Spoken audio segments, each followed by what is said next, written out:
안녕하십니까. 새누리당 원내대변인 문성림 의원입니다.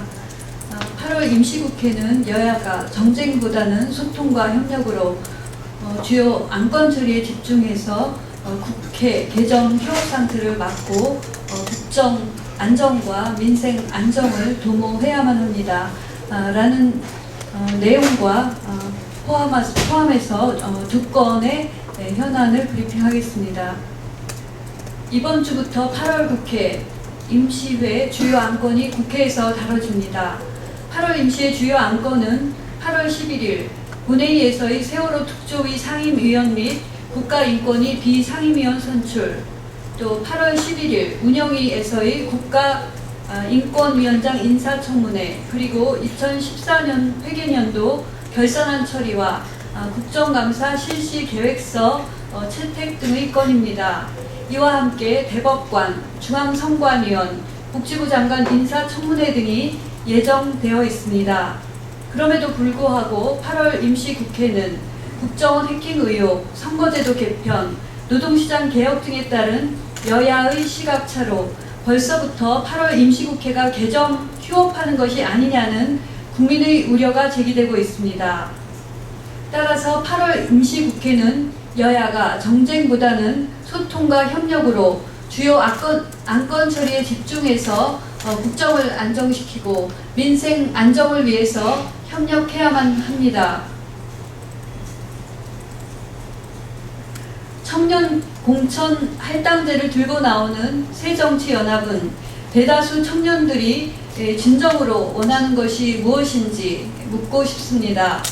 20대 국회의원 선거 총선 룰에 있어 새정치연합은 권역별 비례대표제와 새누리당이 추구하는 국민공천제와의 빅딜 주장을 해오다가 이제는 혁신위를 통해 국회의원 공천의 10%를 청년 후보에게 할당하는 등을 내용으로 하는 청년 공천 할당제를 들고 나왔습니다.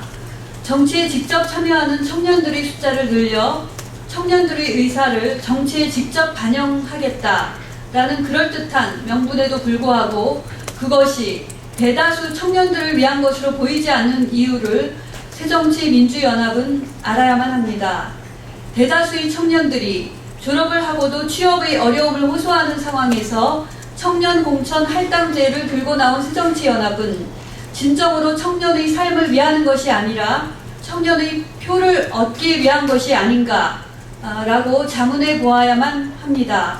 청년의 표를 얻기 위함이 아닌 진정으로 청년의 삶을 위하는 것이라면 새정치민주연합은 청년 공천 할당제를 들고 나오기보다는 노동개혁을 통해서 청년들이 보다 나은 일자리를 늘리려는 새누리당의 노력에 우선적으로 동참해야만 합니다.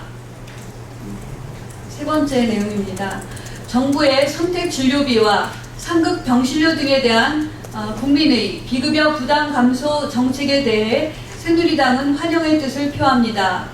지난 8월 7일 건강정책심의위에서 국민의료비 부담 경감을 위해 추진 중인 3대 비급여 제도 개선 중에서 선택진료비 및 상급 병실료의 금년도 개편안 및 수가 개편안이 의결되었습니다.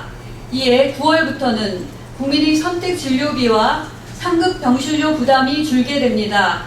선택의사 지정 비율은 80%에서 선택의사 지정 비율은 80%에서 67%로 낮추고 상급 종합병원의 건강보험 적용 4인실 병실은 현재 50%에서 70%로 늘어나게 됩니다. 이는 4대 중증질환의 국가부담이라는 박근혜 정부의 보장성 강화 추진과 함께 행해지는 3대 비급여 개선 계획에 따른 것입니다. 새누리당은 정부의 3대 비급여 중에서 선택진료비와 상급 병실료에 대한 국민의 비급여 부담 감소 현실화에 대해 환영의 뜻을 표합니다. 다만 의료의 질평가 지원금, 중환자실 등 특수병상 비용 개편 등의 병원에 대한 일부 보전에도 불구하고 큰 손실이 생길 수밖에 없는 상급 종합병원 등이 메르스 사태로 어려움에 처해 있는 상황에도 불구하고 국민을 위한 비급여 부담 줄이기 정책에 협조해 준 것에 대해 새누리당은 또한 감사의 뜻을 표합니다. 예.